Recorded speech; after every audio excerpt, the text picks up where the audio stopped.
Okay, let's make this video real quick so we can get back to doing what we were doing beforehand. So, let's get to it. Right, so this game is not sensitive to people's time, or rather, it's not sensitive enough, right? So we already need to come to minds that we're saying, okay, whenever we get in a fight is going to be 6 hours, maybe 8 maximum, pray to God, right? So if it's that much time it's going to be in a fight, we need to think about what we can do as a community and what we can do code-wise and game-wise to the game to make it so that the other parts of the game are taking very little time.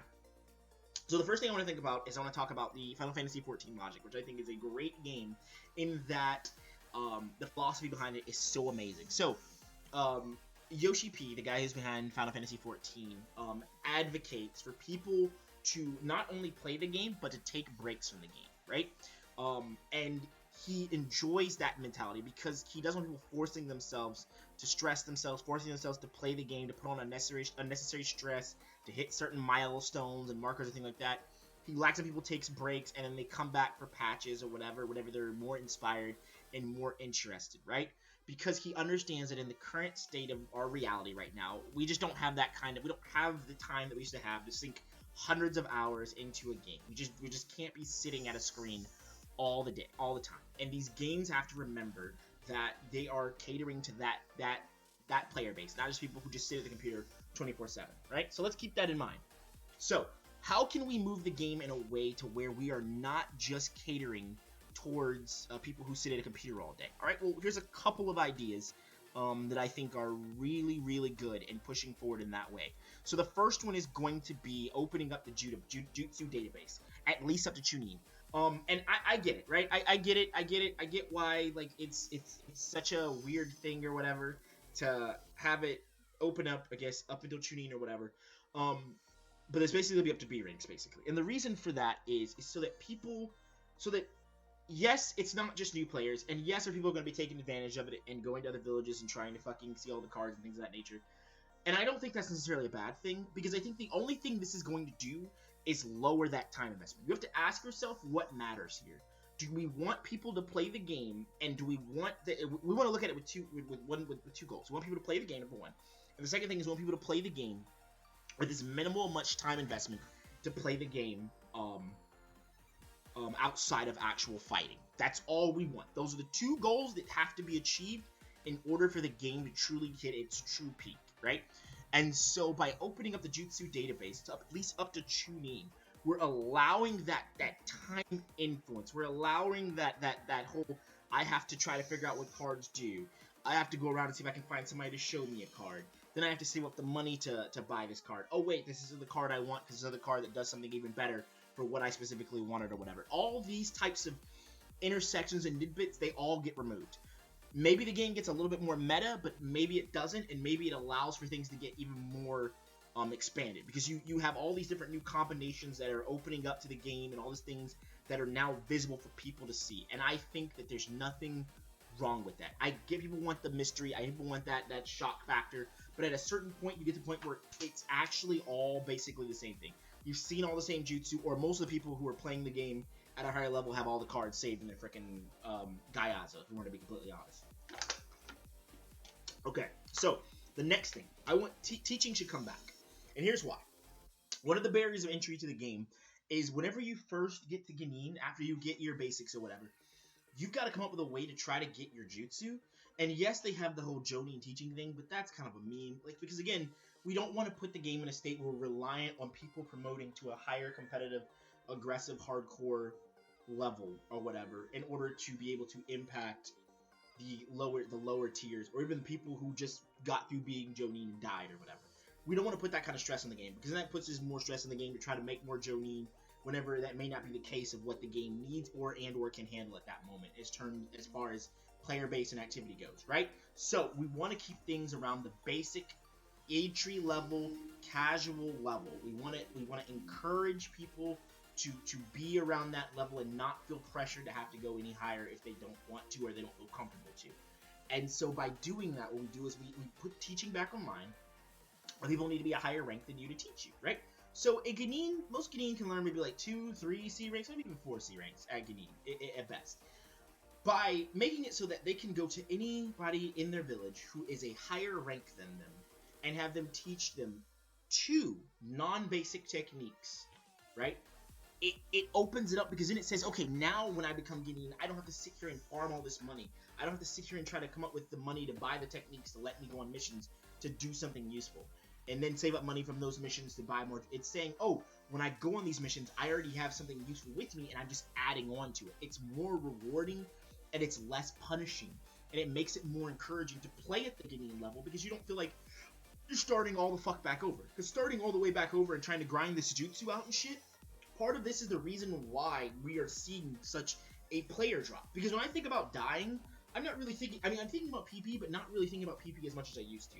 And essentially what we've done is we've traded the PP problem that existed before, whereas people who die, they don't want to start back over with low PP, and now we traded it for people who don't want to go through the fucking grind to grind all these jutsu back out, and all these perks back out, especially since they have to fucking go up the money for the jutsu, which can be an arm and a fucking leg. And it's just, we're just not at that point where people just have money to throw at you and be like, oh, here's money for whatever jutsu you want, or blah blah blah. Like, it's just not, we're just not there, and I don't think we'll ever be there, which is fine. But at the same time, there has to be a little bit of give and take, right? So Genin should be able to learn, every single Genin should be able to learn 2 non-basics from anybody who's a higher rank than them in their village. Okay? Period. Then, when we get to Chunin, I think that Chunin should be able to learn non-clan. Chunin non-clan. This doesn't include Fan. Fan is considered a clan. If you have a fucking tree specifically built for you, you are not a non-clan, okay? In this case. For legitimate non-clans, you are allowed to learn 3 techniques from a higher rank than you, higher rank than Chunin. Now, at Chunin, we're considering higher rank Jonin and Tokubetsu, because we want to encourage people to actually get to Tokubetsu before going to Jonin if they don't want to go to Jonin, or if they just want to be Tokubetsu, to give them purpose. So, we're saying that at Chunin, you can learn 3 from a Tokubetsu. Sorry, my bad. At Chunin, I fucked up. At Chunin, basically, as a non-clan, you can learn 3 from a rank higher than you, and a rank higher than you is considered Tokubetsu. That's basically it. You can learn 2 from a rank higher than you if you're a clan or whatever, and Tokubetsu is considered a rank higher than you, basically. If you're a Tokubetsu, I would say, and you don't have a Jonin, I think that there's no Jonin in your village, I guess you have a problem. Maybe they could make a system where Tokubetsu are allowed to apply or make an admin ticket to where they are able to get, I'd say if they haven't already taken advantage of the techniques they got back here or whatever from being regular rank tuning techniques or whatever, to take advantage of those, I think the Tokubetsu should be allowed to learn, maybe get a jutsu cost free or whatever, from an admin ticket or something like that, maybe like 1 or 2 or something like that if you're at Tokubetsu. I think that'd be really cool or whatever.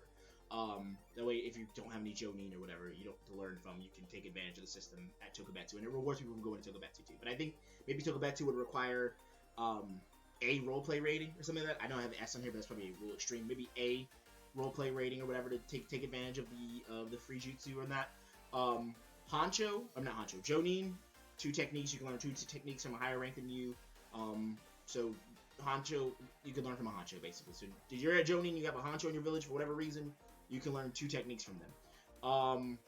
And what I think also with this, which you could do as well, is for all the caps that I've set, like where you can only learn 2 at max at Genin, you can learn 3 max as a non-clan at basic shooting, I think you can bypass the cap by 1 with S roleplay rating. I think that'd be nice or whatever. Like I said, we need to be able to bring people back, or either let people join the game and have that easy entry barrier, and not feel like it's going to be so much of a grind on their time to get these points. So here's what I come up with returner bonuses, right? We do a returner campaign. First of all, increase the 2 PP checks. I get it. You can consistently farm PP, but it is a little hard to continuously keep role playing. So maybe try it for the returner bonus time. I think maybe you do start returner bonus after all this stuff is together and done. You could start it maybe in September. Or no, it's September. October. Maybe you can start in October or whatever.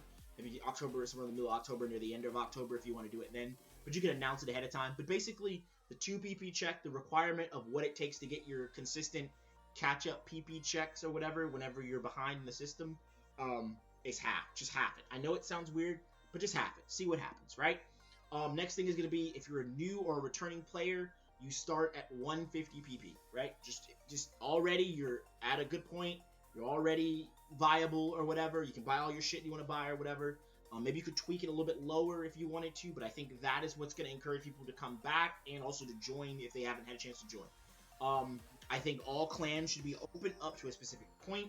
Maybe the Honcho clans aren't open, but everything Jonin and below, if people are new players, and people coming back, just open them all up, except for maybe the Honcho clans. Next thing is going to be Chunins. I get Chunins are cool and everything, but I think Chunins need to be removed if you're on your second character. If you're on your second character, you don't need the Chunins to become a Chunin. If you are on your second character, whether you're a returner, or you've died or something like that, if you're on your second character, no more Chunins are required to promote your Chunin. Let people just go from Genin to Chunin after getting maybe like, I don't know, 10, 15, or like or 20 C ranks or something like that, maybe even 25 C ranks if you want to put it that way or whatever. But do it that way so people are not people don't die 3 weeks from the Chunin exams, and then they feel like, God, I gotta go through this fucking exam again, I gotta fucking grind all these C ranks again. All this shit is time investment, and it's just not needed, right? That same time, encourage the Chunins by making it so that if you join the Chunins, I know the Jonin recommendation thing exists, but I don't think that's really a good time-sensitive reward. I think instead of that, maybe make it so that people who join the Chunin exams, they get a free Jutsu pass. I think that's the way the game needs to move into, honestly, is towards thinking about things that people care about time buys that they weren't already going to do. I don't know, everybody's not going to want to go to Jonin anyway, so getting a Jonin recommendation isn't going to help you, right? So what would help you is, like I said, a free Jutsu. I think that if you do the Chunins or whatever, and you get to the Force of Death, and you're one of the passing squads in Force of Death, maybe you leave that with 2 passes for 2 free Jutsu or something like that, or 1 free Jutsu, depending on your rank of how you passed or whatever. Just something that encourages people to actually do it, but not necessarily fucking have to feel like they have to do it. So maybe if you get to the Forest of Death, you get maybe what you do it is you do. Here's another new system I think would be really cool: giving people partial jutsu passes, right? So you, for doing specific things or whatever, like let's say you go doing the written exam in the Chunins, gives you a pass. Maybe it's a partial pass, like half a pass. Like I said, half a pass. You need a total pass, obviously, to get it to get a jutsu, but half a pass that you can save to then therefore save another half a pass to get the jutsu you want. So maybe doing the written portion and passing is half a pass. Getting through the Forest of Death or whatever and passing would be the other half of a pass, or whatever, which would give you a free jutsu upon leaving Chunins or something like that. Maybe that's how you could do it, but something that would be very time sensitive or whatever for people. Or something like that. Maybe actually taking the written exam is worth half a jutsu pass, and participating in the Force of Death, I think, would be another half of a jutsu pass. And then winning the Chunin exams would be a full jutsu pass. So if you won the full Chunin exams, you would come into Chunin with 2 free jutsu to use or whatever, which would be really cool. And if you lost the Chunin exam, and even the Force of Death, then you leave the Chunins with 1 free jutsu that you can now, basically redeem or whatever. And I think obviously you would put limits on these passes where, like, certain passes, like whatever rank you acquire the pass is how the pass applies. If you acquired it at Genin, then Genin would only be able to redeem up to C rank, right? You'd only be able to, it'd be a C rank redeemable pass. If you redeemed it at Chunin, then it would be, you'd be able to redeem, like B rank type techniques or whatever. The next thing is going to be progress bar. Is removed for all C rank and below techniques. Now I know that's really, really crazy, but I think these C rank techniques are gating people too much, and I think it's not going to be the end of the world to remove the progress bar for them, or make the progress bar a joke. You could do that. You could make the progress bar a joke for C rank jutsu and below. It's already a joke sort of for the fucking basics or whatever, but I think making it a joke also for C rank jutsu would be very encouraged, because again, you want people to be able to just easily, smoothly just slide in day 1, just have somebody tell them about how to build, what to do a little bit, and they get all their shit and they're just off on a spring still. They're not sitting here waiting, trying to figure out what to prog, what to buy, how long it's gonna take them to prog all this jutsu and prog all this nonsense. They already got a prog perks, which is already gonna be a pain in the ass. So giving them the jutsu to go ahead and just play the game is just gonna be very rewarding and very, very encouraging towards time. All right, so the next thing is gonna be again, that's only C rank tutus, right? Not B ranks. I think B rank should still have their prog, and I think at that point, it's chunin. You should feel a little bit more of the grind, not too much, but enough to where you recognize that you're no longer Genin and getting those like those quick stuff or whatever. The next thing is going to be one more thing. Go back real fast. The other reason why I say do this is because if I pick up the game today, I'm going to be a Genin, right? If I don't have to do a massive grind to get to be able to play Genin, it's more encouraging me to want to play the game, to be able to play Genin and then maybe get Chunin and then maybe even go beyond that or whatever. But because of the way the current game is set up, where it's like it's a fucking grind fest to get set up at Genin, to be able to get my foot in the ground, to try to then get to Chunin, and then at Chunin it's a grind fest again, it's all just too much, basically, right now. It's just all too much. Okay? So the next thing is going to be lowering the C rank timer. Now, I know this is a little controversy, and I don't even know if this one actually really needs to happen, but I think it also would be more time sensitive, because what it does, because the current C rank timer encourages people to AFK, and you don't want people to AFK. There's just no point for people to be AFKing in the game. You don't want to encourage people to AFK. If people want to burn through a bunch of C rank, like the timer being as long as it is not time sensitive, because what it does is if you have 1 or 2 days to play the game and like really try hard and go all in and just no life the game, you should be able to do that. You shouldn't have to worry about being punished or whatever. And then because you want the game to go to a point where it's, like I said, time sensitive, where it's like on the day where I fucking have all my time that I want to put into this, when I have all my time I want to put in the game on that day and I plan it out, I should be able to just grind everything out for like a whole week or maybe a whole 2 weeks right in those 1 and 2 days. But the current way the timers work is they're more streamlined to make it so that you have to log in every day to get the most out of it or whatever. And I don't like that. So I think the C rank timers need to go down far, far low. If you win a C rank, I'm saying it, this sounds crazy, but if you win a C rank, I think your timer's already 2 hours. If you win a C rank, I say your timer would be fucking 1 hour. Let's just get crazy with it, right? Let's see what happens. 1 hour if you win a C rank. If you lose a C rank, I'd say your timer is 2 hours and 30 minutes at most, maybe even 2 hours. And this isn't to encourage win trading and stuff like that, but I think it's important. But here's the deal. If you make it 2 hours or 2 hours and 30 minutes, which I think is good, and the 1 hour if you win, right? Here's how you fix this from being abused by people who just want to like win trade and shit. Win trade fix. You put a cap on this 2 hours and 30 minutes, or you make it where it's 2 hours base, and then every loss you accumulate after that will add 30 minutes onto it. So basically it means if somebody goes to a C rank and they don't do anything and they just fucking lose or whatever, and it happens, whatever, they get they have a 2 hour timer before they go to the next C rank. But if they just immediately queue back up and they just go for another one, and they're just like going solo basically and just losing consistently, your timer is going to keep extending and getting larger and larger up to, let me go ahead and put this right here, up to a 4 hour period. And I think that this period or whatever, we can say this period resets on your daily. Maybe it resets on your daily, or resets every 24 hours, something like that, or maybe every 12 hours. Think of it kind of like a dodging penalty in like League of Legends, where it's like, oh yeah, you can dodge. And the first time it's 3 LP and like 5 minutes, who cares? The second time it's 30 minutes and fucking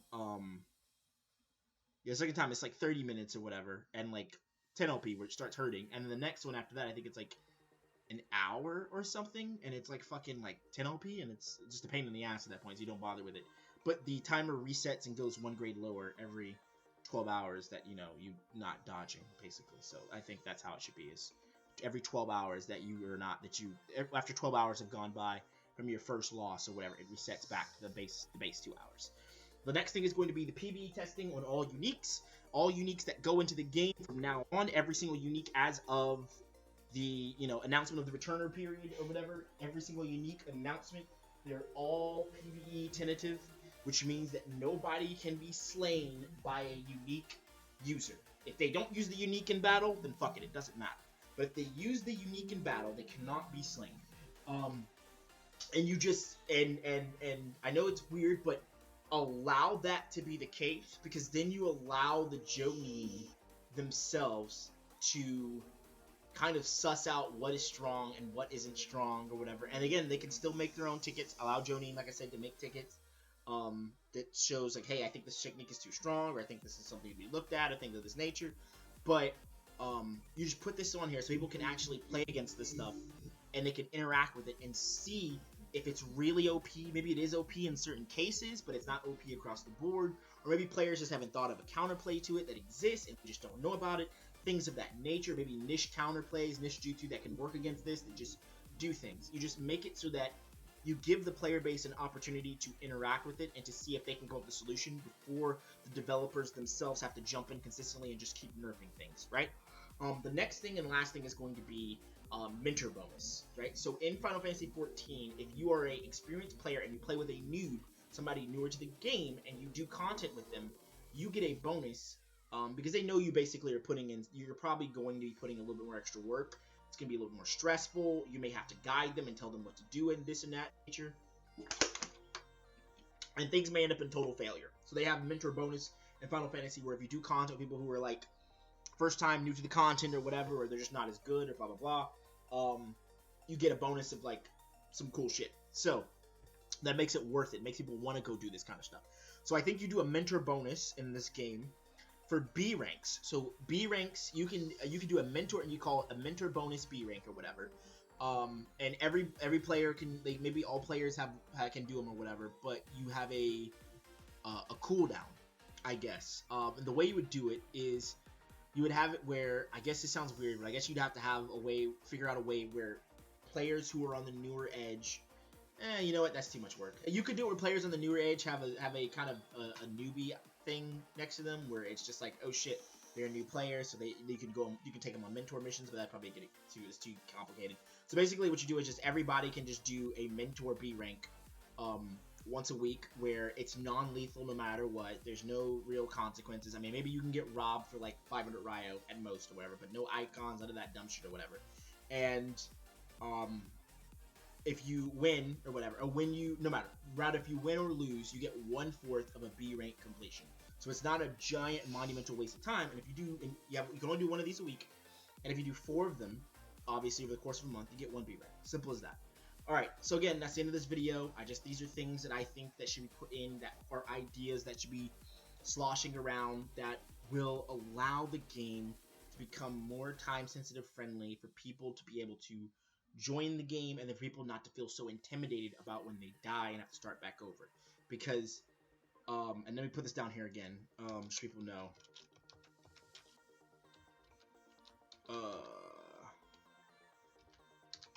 Just GT Path's note. Okay, one more thing. The archive for all these videos will be in the bottom of the description. Like and sub. I think that's fucking it. So, yep, in this video, hope you guys enjoyed it. 20 minutes, not that bad. Goodbye.